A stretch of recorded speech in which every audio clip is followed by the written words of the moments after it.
You are Locked On Dodgers Postcast, part of Locked On Sports Los Angeles on the Locked On Podcast Network. Your team every day. What is up, Dodger fans? Welcome to the Locked On Dodgers Postcast on the Locked On Sports LA YouTube channel, the place to hang out when every game is done and when every divisional crown is wrapped up. How about that? Suck on that, San Diego. Oh, yeah, you got our number. I know I said that 2 days ago, but you may have won the season series, but the Dodgers won the games that matter this series. So good, so satisfying, so entertaining and gratifying and rewarding. I know I had nothing to do with it, but I am emotionally involved. I am Pete Fox, host of the Locked On Dodgers Postcast on the Locked On Sports LA YouTube channel, the place to hang out when every game is done. You can also listen wherever you find your podcasts on the Locked On Dodgers podcast feed. I've been covering sports in LA dating back to 2007 for ESPN LA and NBC Sports Radio. Tonight's episode of the Locked On Dodgers Postcast is brought to you by Booking.com. Booking.com, yeah, the right stay can make you a fan of any city, even your baseball rivals. Book today on Booking.com, the official accommodation partner of Major League Baseball. Get the Booking.com app today. Dodgers win this one 7-2. Again, coming from behind. Not a big deficit. They were down 2-0, but they rallied with 5 in the 7th, which was huge. So fun, so exciting. And I think really one of the bigger positive aspects of this game was Walker Buehler's performance. I don't know that I am as confident and over the moon about them as the Dodger broadcasters, Joe and Jess, were tonight. Like, he's back.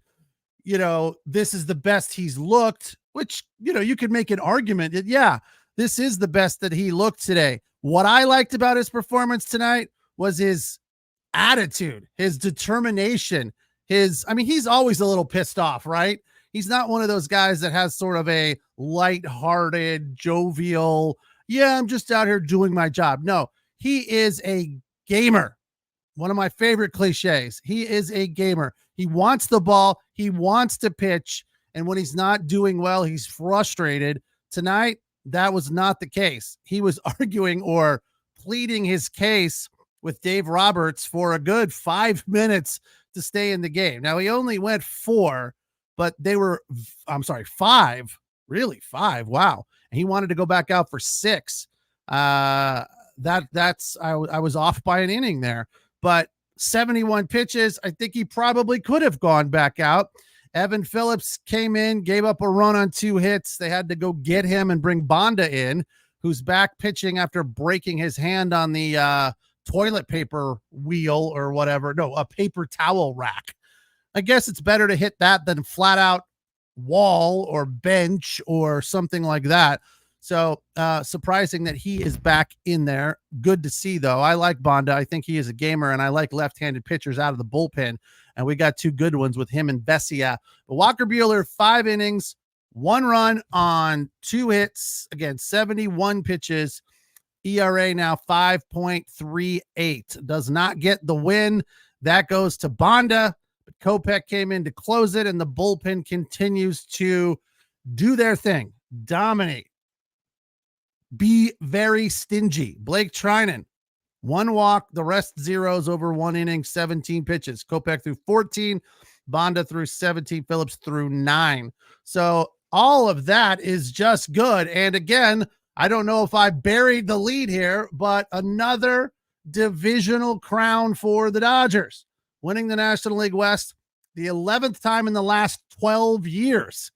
I thought I heard something that the Dodgers were celebrating after last night's win with champagne.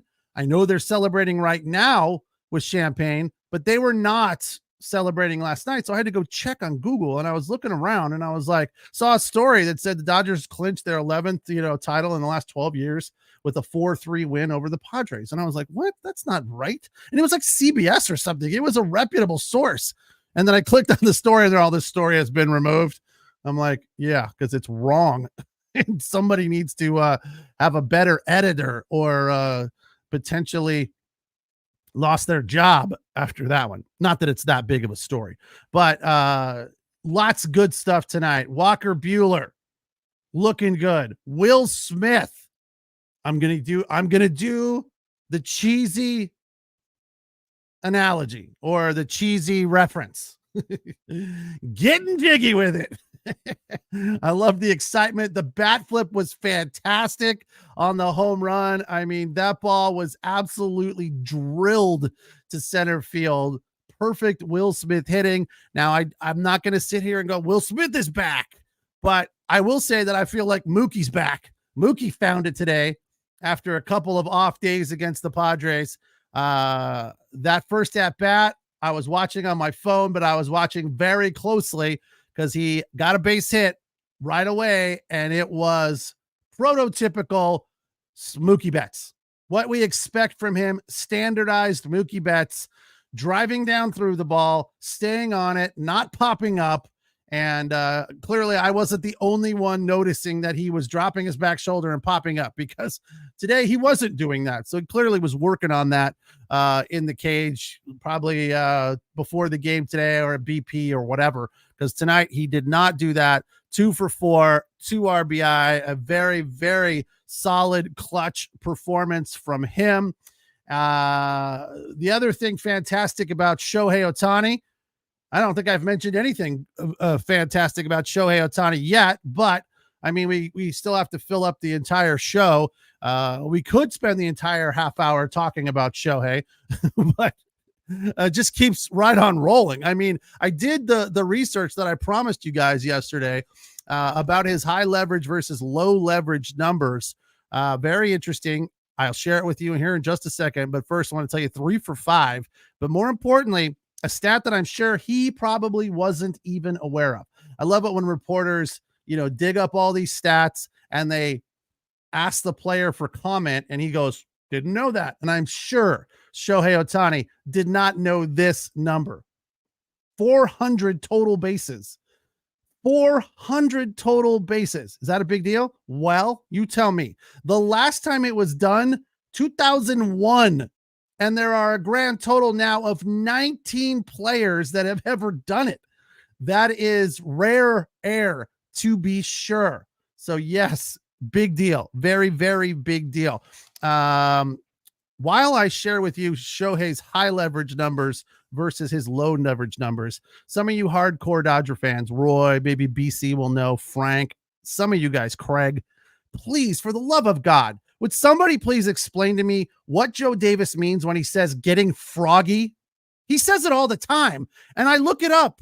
There's nothing anywhere. I'm pretty hip when it comes to baseball lingo. Now, other lingo, I'm just knowledgeable. Like, I get it. I understand what most slang things mean, unless it's something that's like from a 20-year-old. Then I don't get a lot of that. Like Riz. I know what Riz is, but a lot of that stuff is brand new. I do not know what getting froggy is. Getting froggy. There's no slang urban dictionary definition. There's no regular definition other than he's getting jumpy is the only thing that comes up. And I'm like, why would Shohei Ohtani at second base be getting jumpy? That doesn't make any sense. Is anybody else curious about this? I guess not. Well, look it up, or please call somebody that that might know that and tell me in the chat, because it's driving me crazy. And when Google doesn't know something, then I'm really, really, really perplexed. Frank says it means he's like getting loose and bouncy. Well, that seems too obvious. Is that really what it is? Is that all it is? Like literal? It can't be that. Maybe it is. Maybe it is. Here are Shohei Ohtani's low leverage versus high leverage numbers. There is a third category. I did not look it up. It's the medium leverage. I'll tell you this. Shohei hits a lot of home runs in the medium leverage category. Because in the low leverage category, he has 26. In the high leverage category, he has 3. Now, I've argued that Shohei Ohtani is a better low leverage hitter than he is a high leverage hitter. That being said, he's still very, very good as a low leverage hitter. I'm sorry, high leverage. Very good. But the way he's been hitting of late, super clutch, ultra clutch, 10 of his last 11 with runners in scoring position, made me curious how the high leverage numbers have changed. They have changed, not with home runs, though. The rest of them have. The high leverage number that I looked up a few months back with OPS was 857. It went up to 993. Again, just 3 home runs, but 22 RBI and a batting average of 322. If you compare that to what it was before, it's gone up. It was 302. It was only 12 RBI and 1 home run. Compared to the low leverage numbers, which are 26 home runs, the OPS of 977, you compare that to what it was, it's gone down a little in the low leverage department because the high leverage number has gone up. Still 977, fantastic. Average 281 and 44 RBI. So that means, how many home runs does he have now? 53 or whatever. So 26 and 3 is 29. 30, 53, 24 home runs are in the medium leverage category. So he's probably got big numbers right there. I don't know. I kind of feel like it should just be low and high. Like, do we really need to mix in medium leverage? I guess so. Stats geeks love it. Here's Craig's answer on getting froggy. Nervous just before a fight kicks off, getting froggy. That can't be what it is either. Like, I don't know. I gotta freaking Joe Davis getting froggy. It's driving me crazy. I don't understand. It's got it. He says it in a way that it alludes to positivity, not negativity. I don't get it. Sorry, it's not those things. It's got to be something more complicated than that. Maybe not, though. Joe Davis isn't the coolest of dudes, and he's saying it to oral most of the time. Also, not the coolest of dudes. I mean, they're nice guys and good baseball dudes, but they're not super hip and happening. So anyway, Dodgers wrap up the NL West title 7-2 the final, taking 2 of 3 from the Padres, who will be a wild card team and have their hands full this weekend as they take on the Diamondbacks. Dodgers off to Denver, where they can coast into the postseason as the 1 or the 2 seed. And we'll have the week off. It's the Locked On Dodgers Postcast on the Locked On Sports LA YouTube channel, the place to hang out when every game is done. You can also listen on the Locked On Dodgers podcast feed. Wherever you find your podcast, that's where you find Jeff and Vince doing the Locked On Daily Dodgers podcast. You make them your first listen, then you come here after the game and make me your second listen, and we appreciate you allowing us to be your source for your team every day. Tonight's episode of the Locked On Dodgers Postcast brought to you by Booking.com. Booking.yeah. Explore those U.S. cities you've always secretly wanted to learn a little more about, with hotels, beds, and breakfasts, vacation rentals, resorts, and so much more on Booking.com. You might just find your perfect stay even in your baseball rival city during the postseason. Now, this could work out well for the Dodgers, if they run into the Padres again. I was a little leery. I feel considerably more confident. Of course, if they did meet them, it would be in LA to start, and they could just sweep that 3-game series and not have to go to San Diego. But if they end up down there in San Diego, it's a great city right there on the gas lamp. Fantastic. If you've never been there, so much cool stuff to see and do in addition to the baseball game. So yeah, be definitely worth checking out San Diego, overlooking Petco there. Maybe it's time to taste your baseball competition stadium cuisine. They got a lot of good stuff at Petco to eat. Luckily on Booking.com, you can find the stadium stay that's just right for you. Booking.com delivers exactly the right U.S. stay for you. Booking.com can help you book a stay that's close to your home team's or your rival's team's stadium. From hotels that overlook the stadiums, like in San Diego, family-friendly resorts to cute bed and breakfast stays, Booking.com has so many choices across the U.S. The right stay can make you a fan of any U.S. city, even your baseball rival's city. Booking.com, Booking.yeah.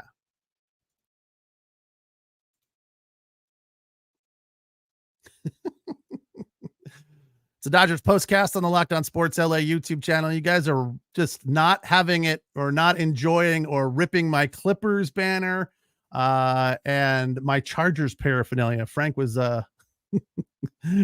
making cracks last night and continues it tonight. Well, to be honest, Frank, I'm not a huge basketball fan. I love the sport, but as far as being a fan, I do it for work. And they asked me to cover the Clippers. I said, no problem. I'm not really a Lakers fan either. I'm pretty equal on both of them. This year is going to be a very interesting year for both of these teams, the Lakers and the Clippers. I was a Chargers fan for quite a while, then kind of lost touch with them because I wasn't working to cover them. And then when they moved, I don't know, I kind of went back and forth on how I felt about them. But lately, since they moved to LA and they asked me to cover the Chargers here at Locked On, I said, no problem. I'm all over it. Let's do that because I'm definitely not a Rams fan by any stretch of the imagination. I worked for them for a couple of years and it didn't end well. And let's just leave it at that. We both moved on. And we're doing other things. I'm sure they did not have one second thought about me not being there any longer.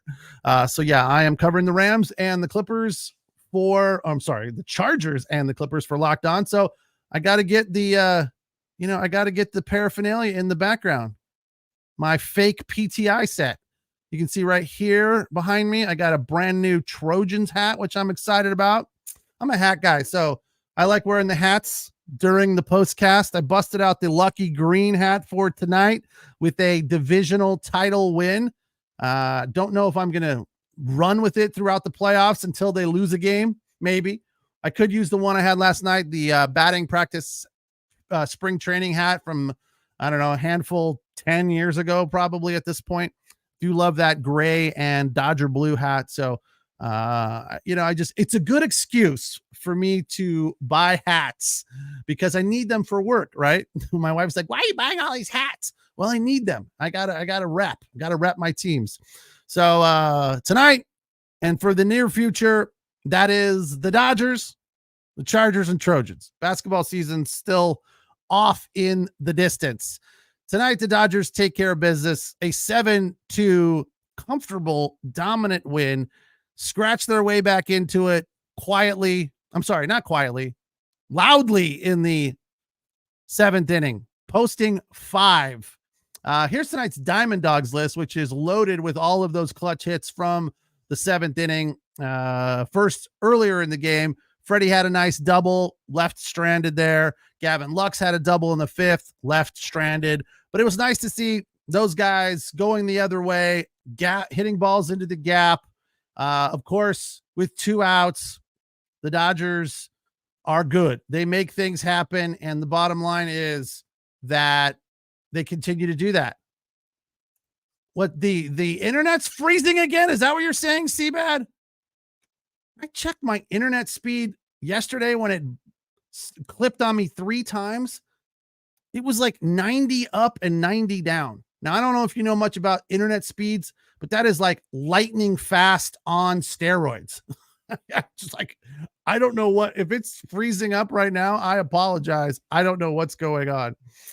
I don't know what to tell you. Not much else I can do. Craig says, I need it for Philadelphia. They're a tough home crowd. What's he saying? I lost track there. Anyway, not freezing on my end. So it's you, Seabad. It's your internet because Frank says everything is fine. Anyway, back to the Diamond Dogs list. Gavin Lux had a nice double in the gap, and so did Freddie. I like seeing those lefties go the other way. I like seeing Gavin Lux stay hot. We're going to need him in the postseason. He's got to be clutch. It is going to be a bit of an issue. Jess Mendoza brought this up, and I don't disagree, that they're going to have to find a way to get Kike in that lineup. Are they going to platoon him at third with Max Muncy? Potentially. He can also play second. That could be a platoon option for him as well. But the fact is that dude is red hot. Got a pinch hit single in the 7th. He came around to score on the Will Smith game-tying home run, which he absolutely laced to center field. That was real tight, good hitting from Will Smith on the ball, keeping his hands inside the ball, 426 feet to straightaway center field. Actually, Muncy scored on that one to tie the game at 2. For number 1, Shohei Ohtani's RBI single in the 7th to make the game 3-2. Again, 10 of his last 11 with runners in scoring position. 1A, Mookie Betts, a 2 RBI single in the 7th. That made it 5-3.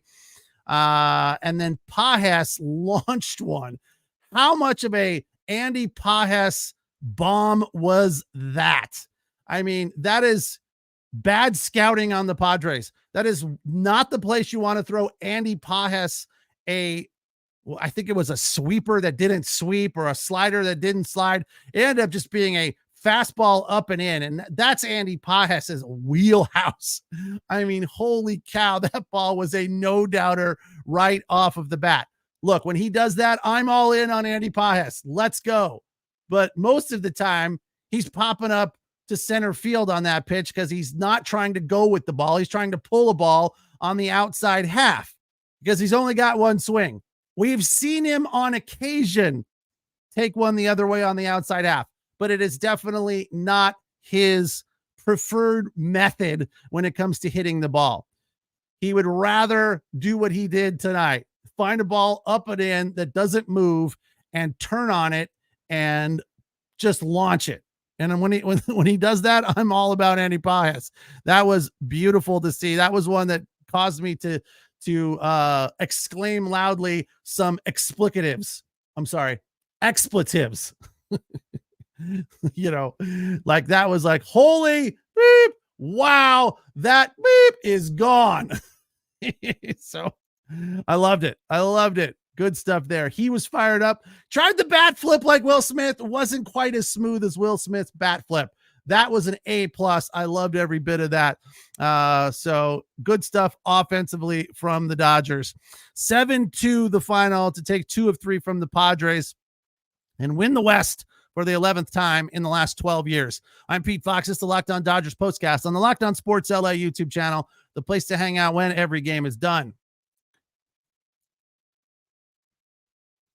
Tonight's episode of the Locked On Dodgers Postcast also brought to you by our friends at PrizePicks. There it is. PrizePicks, one of my favorite apps. I am in such a awful funk when it comes to PrizePicks. I'm afraid to levy any projections because I just don't know. I like right now with football happening, it's hard. It's just there's so many options. There are, like, with all of the stat projections for the players. I know you only have to pick 2. I really enjoyed that Caleb Williams freebie during the month of September, which ended on, no, it actually goes for one more weekend because we got one more weekend of September. Let me tell you about that. Again, PrizePicks, America's #1 daily fantasy sports app with over 5 million active members. The easiest and most exciting way to play daily fantasy sports, unlike other apps, it's just you against the numbers. You pick more or less on 2 to 6 players and their stat projections and watch the winnings roll in. So one Caleb Williams yard gets you 1 win on PrizePicks every week in September. And I've used it every weekend and still I'm losing. So I only got to pick 1 correct projection and I'm still not figuring it out. I think I got a lock on the Chargers running back who was just rolling people. Goes out. His number was like 56. He's been up closer to 100 yards. J.K. Dobbins. He's been up to close to 100 yards the first 2 weeks. And then last week he goes out and lays an egg and runs for 40. Granted, it was in Pittsburgh against a very good Steelers defense. So one more weekend to give the freebie with Caleb Williams a try. PrizePicks is the best way to get action on sports in most states, including California, Texas, and Georgia. They've also invented the flex play, which means you can still cash out even if your lineup isn't perfect. You can double your money even if one of your picks doesn't hit. So download the PrizePicks app today and use the code LOCKEDONMLB. Get $50 instantly when you play just 5. That's code LOCKEDONMLB on PrizePicks to get $50 instantly when you play just 5. You don't even need to win to receive the $50 bonus. It's guaranteed. PrizePicks.com. Run your game.